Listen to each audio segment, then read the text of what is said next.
En 1985 ganó la ADN de Hugo Banzer. Como en ese tiempo los presidentes se los elegía en el Congreso, terminaron pactando para que sea el MNR de Víctor Paz el que llegara a la presidencia. Un elemento clave para entender lo que hicieron estos gobiernos fue la democracia pactada. Los partidos con más votaciones pactaban la elección del presidente. También se repartían por cuotas los puestos en el Parlamento y acordaban las leyes que firmarían. Así, se repartían entre todos el poder y se cuidaban entre todos las espaldas. En 1985, Hugo Banzer de ADN logra el 32.7% de votos, una mayoría relativa. El MNR y la ADN optaron por aliarse en el Parlamento y votar entre los dos para que Víctor Paz Estenssoro asuma el cargo de presidente.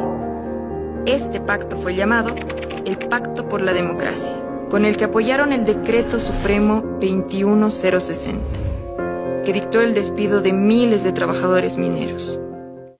Víctor Paz Estenssoro justifica el inicio de este proceso de enajenación. Él manejaba una frase. La patria se nos está muriendo y es preciso no eludir ningún recurso. De los 36.000 mineros se fueron casi 30.000. Si no nos amargamos es porque nos sentimos un poco fuerte. Lo que hace Víctor Paz y su gobierno es hacer estudios de cómo se podrían privatizar las empresas. Uno de los estudios lo hace la Pricewaterhouse, por ejemplo. Recomienda que no se hable frontalmente del concepto de privatización. La Pricewaterhouse recomienda es hablar de reordenamiento de las empresas públicas. Jaime Paz hace las primeras privatizaciones, aproximadamente 27 empresas. Gonzalo Sánchez de Lozada enajena a las grandes empresas del país, pero también las pequeñas y las medianas, aproximadamente 42 empresas que las transfiere directamente a la empresa privada. Hugo Banzer y Jorge Quiroga, que terminan por enajenar las últimas empresas que quedaron. El neoliberalismo se introduce en Latinoamérica a partir de un diseño que hacen estos organismos internacionales como el Banco Mundial, el Fondo Monetario Internacional, que hacen un rediseño de cómo debería desarrollarse la economía mundial. En nuestro país se introduce en 1985. Y creo que todas las políticas impuestas por el neoliberalismo vinieron de los centros de poder mundial, el Banco Mundial, el Fondo Monetario Internacional. La enajenación es la forma en la que los gobiernos neoliberales aniquilaron las empresas públicas. Había tres fórmulas: la privatización, la capitalización y el cierre de las empresas públicas. La privatización, que es la venta directa de las empresas públicas, sobre todo de las pequeñas y medianas, pertenecientes a los ministerios, a las prefecturas, las cortes y los municipios. Y Jaime Paz Zamora, a través de un decreto, dispone que todas las empresas de todas las corporaciones de desarrollo sean privatizadas. Ahí se destaca un personaje, desde mi punto de vista, nefasto. Samuel Doria Medina.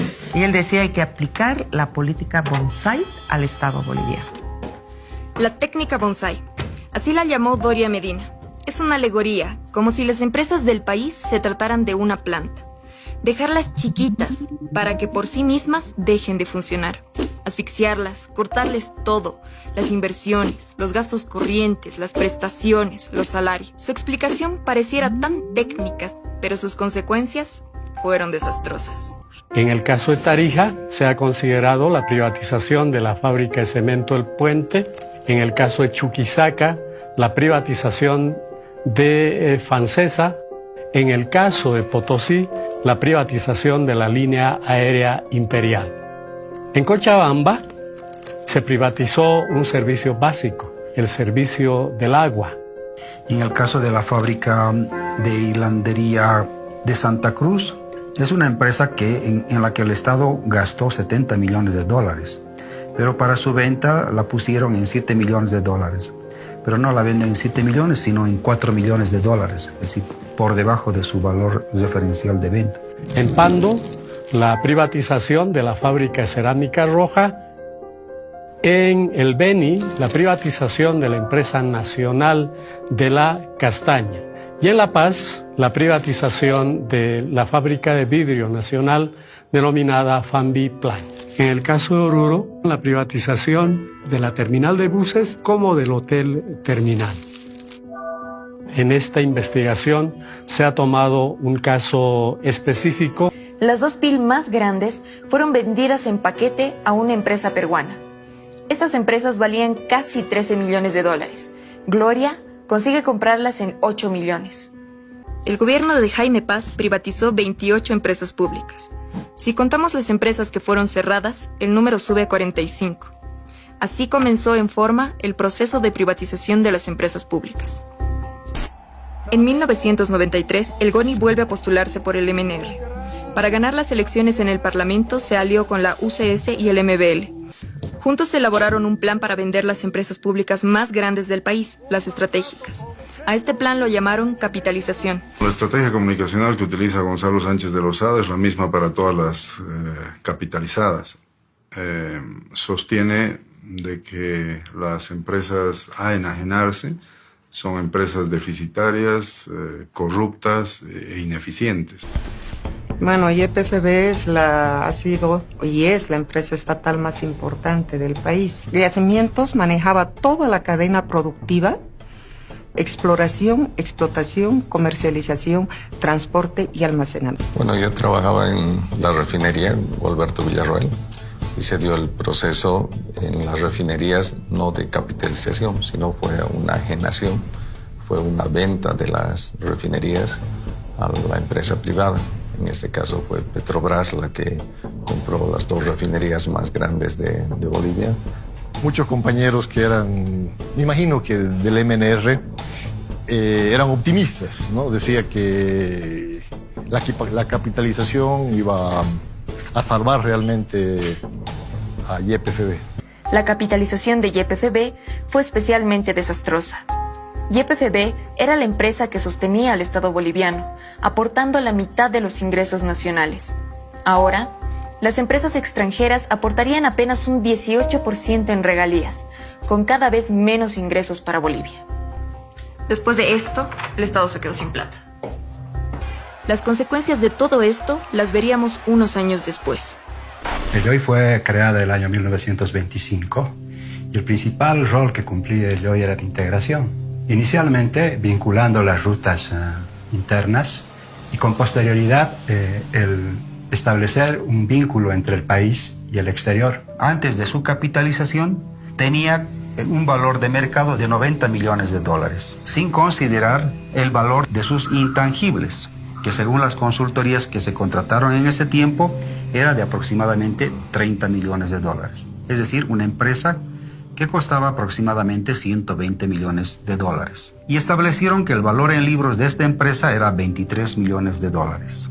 La familia Cañedo, propietaria de la BASF, se adjudicó la capitalización de YOI Aéreo Bolivia. Todos aquellos cronogramas que se habían establecido para cumplir con el aporte de capital del Brasil nunca se cumplieron, porque los mecanismos de control, los mecanismos de fiscalización no funcionaban. Prácticamente fue una mina de oro para ellos, porque empezaron a saquearla a la empresa, desmantelando inclusive los aviones, el stock de repuestos.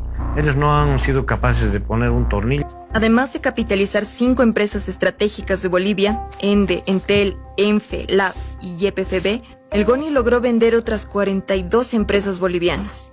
Sin embargo, la mecha de la revuelta social ya estaba prendida. En 1997, Hugo Banzer gana las elecciones, para sorpresa de muchos. Hugo Banzer Suárez y Jorge Tuto Quiroga. Y ellos deciden, descartamos la capitalización de Vinto, pero la vamos a privatizar. Para el proceso de enajenación se contrata consultores, 4 millones, ¿no? Se paga beneficios sociales, 8 millones, ya son 12. ¿Ya? Y se invierte en temas de medio ambiente. El año de la licitación, en 1999, 5 millones, 17 millones gastados para la privatización de Vinto. Y Vinto ha sido vendida en 14,7 millones. El valor mínimo de venta de la empresa metalúrgica Vinto Estaño era $41 millones. Y cuando se la vendió no se tomó en cuenta el mineral que estaba en el circuito de la planta, que eso aproximadamente era $16 millones. En su periodo, Banzer termina de vender casi todo el resto de las empresas públicas, incluyendo la concesión de CEMAPA, el servicio de agua de Cochabamba. Habría terminado de venderlas si no fuera por la crisis social que se extendió por todo el país, avivando las resistencias sociales.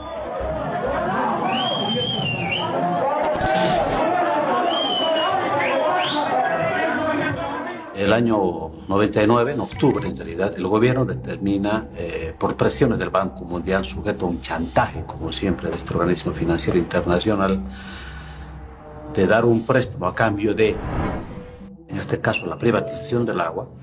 La empresa que tomó en sus manos la concesión y la propiedad del agua es un consorcio, fue un consorcio denominado Aguas del Tunari. Descubrimos que detrás de esto estaba una empresa llamada Bechtel, en cuyo directorio forma parte fundamentalmente la familia Bush. En la ley, de manera muy sutil, se establecía que estaba prohibido acumular el agua de la lluvia, entonces que el agua de la lluvia también estaba privatizada, que las tarifas iban a subvencionar las posibles pérdidas de la empresa privatizadora, del consorcio privatizador. El hecho de que dos facturas, dos preavisos no pagados por el servicio del agua posibilitaban el remate de la vivienda del usuario.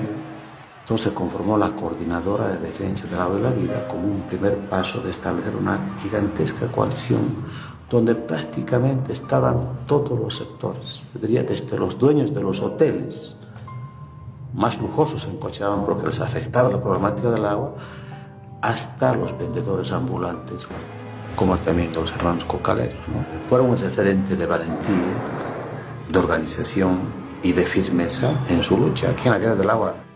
Yo diría que sin los cocaleros hubiera sido muy difícil afrontar de manera muy directa los organismos de represión. Fue un momento muy duro, pero yo diría parte de la historia de este pueblo que avanzaba en la decisión de establecer un escenario político y económico de decisiones soberanas. El MNR logra una coalición con el MIR, a los que se suma UCS firmando el Plan Bolivia para un acuerdo de responsabilidad nacional. Con esta coalición, el GONI es elegido presidente y Carlos Mesa vicepresidente. Luego obtiene el apoyo de Nueva Fuerza Republicana, de Manfred Reyes.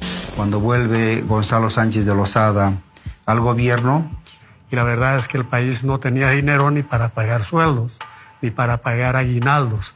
Deberían recurrir a los organismos internacionales permanentemente. Las arcas del Estado estaban completamente vacías y eso era porque la plata que estaba generando el país por la explotación de sus recursos naturales estaba siendo aprovechada por las empresas transnacionales. Por eso nos vemos obligados a cambiar el impuesto al IVA, el complementario. Si gana 1.000 bolivianos, el impuesto va a ser apenas 15 bolivianos. Si gana 2.000, 140 bolivianos. Este impuestazo trajo como consecuencia una manifestación radical de protesta de parte del sector de los policías.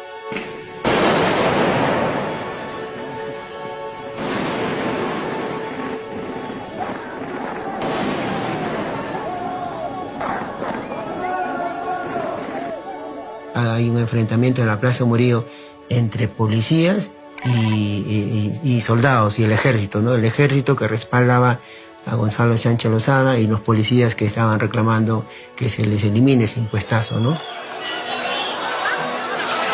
En 2003, el sector de los campesinos realiza un bloqueo, pero bueno, en ese bloqueo, en Guarizata, el ejército mató a 5 personas.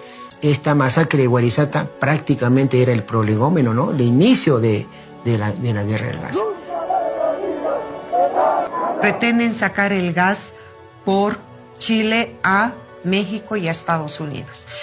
La Paz estaba ya como veintitantos días de bloqueo. Bloqueo absoluto donde no circulaba ningún vehículo ni transporte. Y en consecuencia de ello no había gasolina, no había GLP, no había gas. Sánchez de Lozada y Sánchez Berzaín instruyen a la Fuerza Armada trasladar cisternas de GLP y de gas, de gasolina, desde Sencata a La Ceja, para que puedan ingresar a la ciudad de La Paz. En ese trayecto mataron a 14 personas y durante ese mes a más de 60. Y si hay algún delito por el cual a mí me quieren juzgar y condenar, no necesitan hacerlo, yo me declaro culpable. Y en esa guerra ya finalmente el neoliberalismo colapsa. Antes de irse, el GONI sacó dinero del Banco Central de Bolivia y se lo llevó en maletas al huir del país. Renuncia GONI, se va, como ustedes conocen, en un helicóptero con su ministro de gobierno y otros, creo que era su ministro de comunicación, se van al exterior, a Estados Unidos, y asume la presidencia el vicepresidente, que era Carlos Mesa. El pueblo recibió con esperanza a Carlos Mesa. Él prometió, frente a toda esa gente, firmar la ley de hidrocarburos. Poco tiempo después, se retracta. Porque no hay un solo país en América Latina más dependiente que Bolivia en lo que hace a la cooperación. Sabe, señora maestra, le estoy pagando a La Plata una parte de su salario de la limosna internacional que recibo porque extiendo la mano. Por lo tanto, no acepto y le pido a usted, ciudadano, que no crea esa mentira gigantesca e inaceptable de que Evo Morales tiene una ley en favor del país y Carlos Mesa y su gobierno una ley en contra del país. Hacer discursitos de independencia y de soberanía sentado del otro lado del escritorio es muy fácil. Evo Morales, con quien he hablado muchas veces y le he explicado detalladamente esta realidad, tiene mucha facilidad para salir a bloquear Bolivia, porque eso es muy cómodo, honorable Evo Morales. Es muy cómodo bloquear Bolivia. Es muy fácil bloquear Bolivia. Venga usted a gobernar y verá usted lo que es la administración del Estado. Le tembló la mano a la hora de firmar. Al final de todo esto, renuncia. He decidido presentar al país mi renuncia al cargo de presidente constitucional de Bolivia. Es presentar mi renuncia al cargo de presidente de la República. Queda usted posesionado como presidente constitucional de la República de Bolivia. A partir de este momento, a partir de esta fecha, queda nacionalizado todos los hidrocarburos en el territorio nacional. Queda nacionalizado todos los hidrocarburos en el territorio nacional. Después de haber investigado todo esto, nos dimos cuenta que era importante mencionar.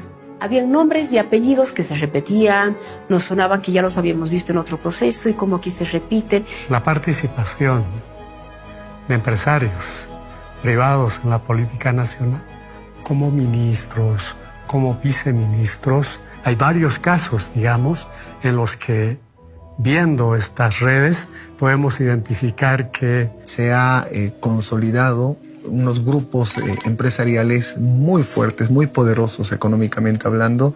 Y varios de esos personajes todavía están vigentes, viven alrededor de nosotros.